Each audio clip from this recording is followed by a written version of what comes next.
15º dia de uma rotina contábil.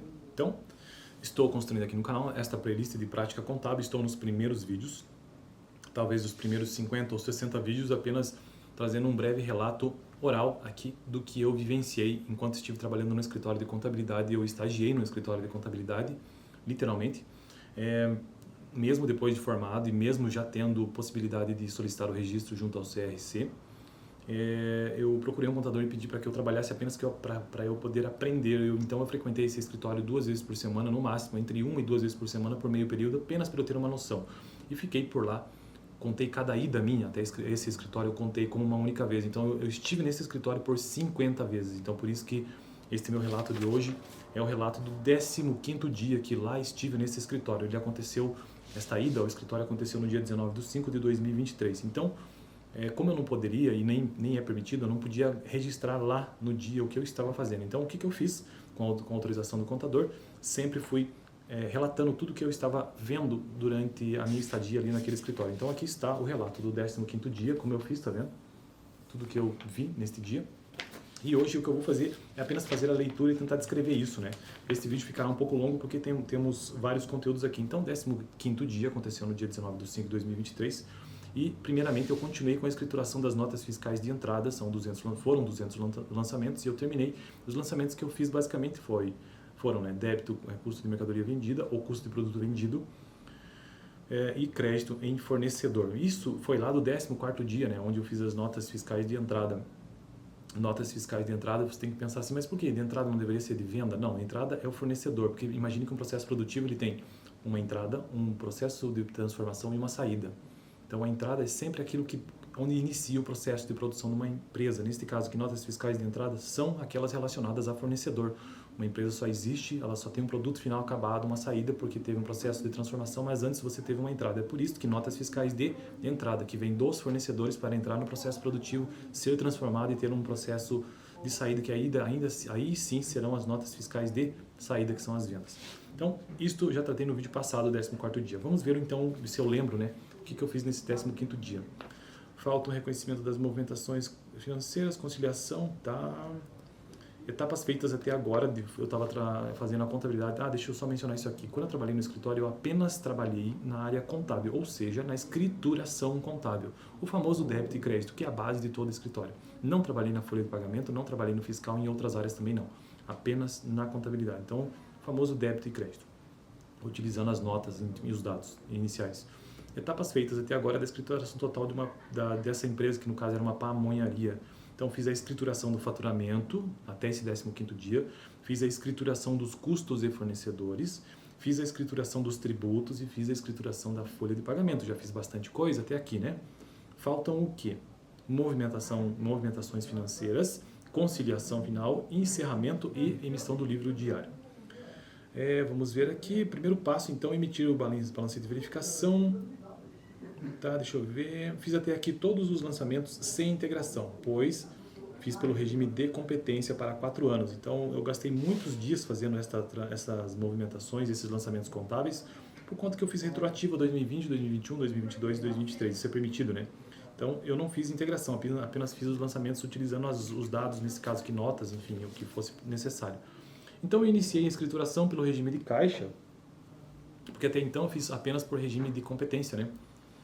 E não pelo regime de caixa, de fato. Então, eu iniciei a escrituração pelo regime de caixa ou escrituração das movimentações financeiras, que é o próximo passo agora, né? Então, movimentações financeiras.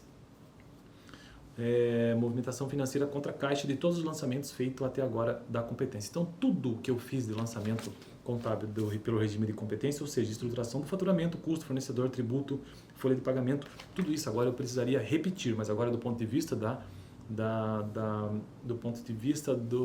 do regime de caixa, ou seja, fazendo o contra-lançamento contra a caixa, movimentando a conta caixa, né, de todos esses lançamentos. Então vamos lá, passo 1. Depois que eu fiz isto já, deixa eu só dar uma olhada numa coisa aqui. 16º dia, eu tenho que me encontrar nas minhas anotações, né?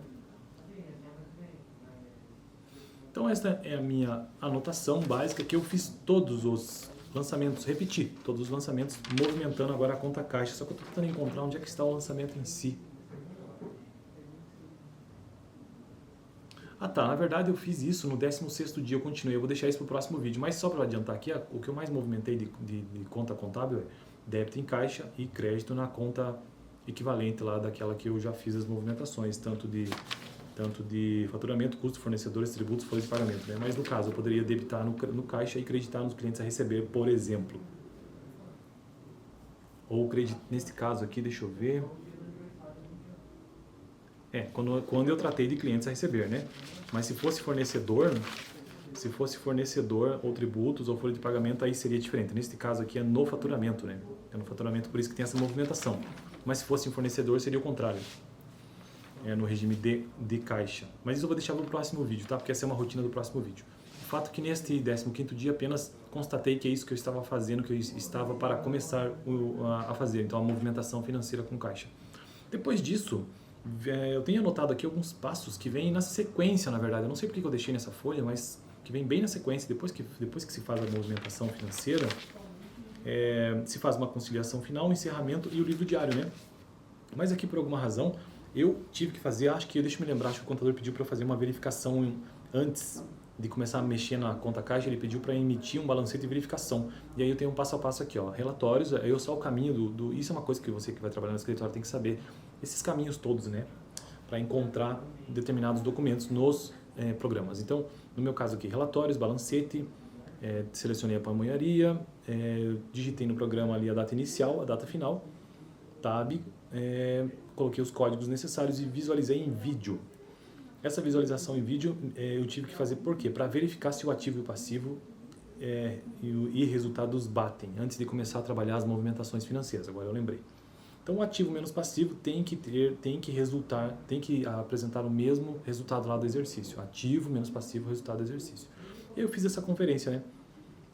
O ativo 993 menos o passivo 344 deu 649. Essa é a conta que se faz, 649. Conferi e bateu. Essa diferença existe porque o resultado 649 ainda não foi transferido para o patrimônio líquido. Essa diferença existe. Não é que tem que ser igual, mas é que essa conta ela precisa acontecer, né? Então, a conta básica entre ativo menos passivo igual ao resultado do exercício. Só que quando for feita essa transferência para o patrimônio líquido, então isso se modificará. Aí, segundo passo, eu fiz isso na calculadora mesmo. Claro que eu não lembro aqui de cabeça exatamente como eu fiz, porque já faz algum tempo, né? Hoje é dia 28 de maio de 2024 e isso aqui já tem quase um ano, né? Passo segundo. Feita a emissão do balanço de verificação, agora realizar o reconhecimento de cada conta em azul no caixa, começando por cliente a receber, deve estar zerado a crédito. Cliente a receber, o código é 81813, abrir o razão de cada conta. Então aqui temos o caminho de novo, relatórios, razão, empresa 14, data inicial, data final, data final, código inicial, código final, realizar o lançamento de cada movimentação da conta cliente. Então, neste caso da conta cliente aqui, eu já tinha feito o regime de competência, regime de caixa agora é débito em caixa e crédito em clientes a receber. Porque estamos tratando do quê? Sobre faturamento. Então, faturamento, você tem que receber isso agora, e uma vez que você recebeu no regime de caixa, agora você tem então que creditar a conta cliente, porque antes estava a prazo, né? Estava pelo regime de competência. Então, o vídeo de hoje é isto, é um vídeo um pouquinho mais longo, apenas com um breve relato deste 15º dia do que eu tenho anotado e do que eu lembro. No próximo vídeo, eu quero continuar tratando sobre as rotinas contábeis de movimentações financeiras. Dá uma olhada no 14º dia, caso você tenha interesse, eu vou deixar aqui no final. Lembrando, ainda não tenho interesse em abrir escritório por enquanto, e quando eu fizer isto, eu também relataria aqui no canal sempre. Mas por enquanto o que eu tenho são os meus 50 dias do escritório e eu sempre vou vir aqui até que eu consiga finalizar esses 50 vídeos, 50 dias, trazendo desta maneira, apenas um relato. Valeu!